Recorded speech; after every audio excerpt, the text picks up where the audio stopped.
Hi guys! Meron pala akong product na i-recommend sa inyo na I'm sure makakatulong kung gusto nyo ma-renew at magkaroon ng hydrated na skin. So ito nga pala guys yung Hydration and Exfoliation Boost Set ng G-Attach.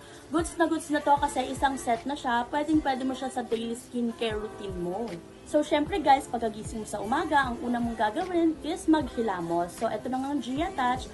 Niacinamide Foam Cleanser ang gagamitin mo. Meron na tong green tea extract, aloe vera, and panthenol. Nakakapagpa-brighten and nakaka-minimize pa siya ng pores. At mabango to guys. Tapos, nakakatanggal din siya ng excess oil.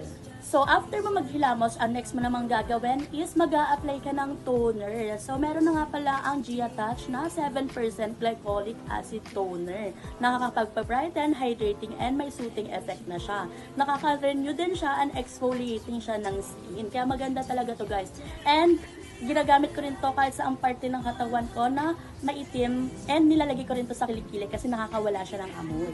And lastly guys, ang gagamitin nyo is itong G-Attach 16 type Hyaluronic Acid Complex Serum. Ang serum kasi guys, mabilis siyang ina-absorb ng skin natin kaya mas nagiging effective yung mga skincare natin. So gagamit kayo nito. Nakaka-hydrate and nakaka-moisturize siya ng skin.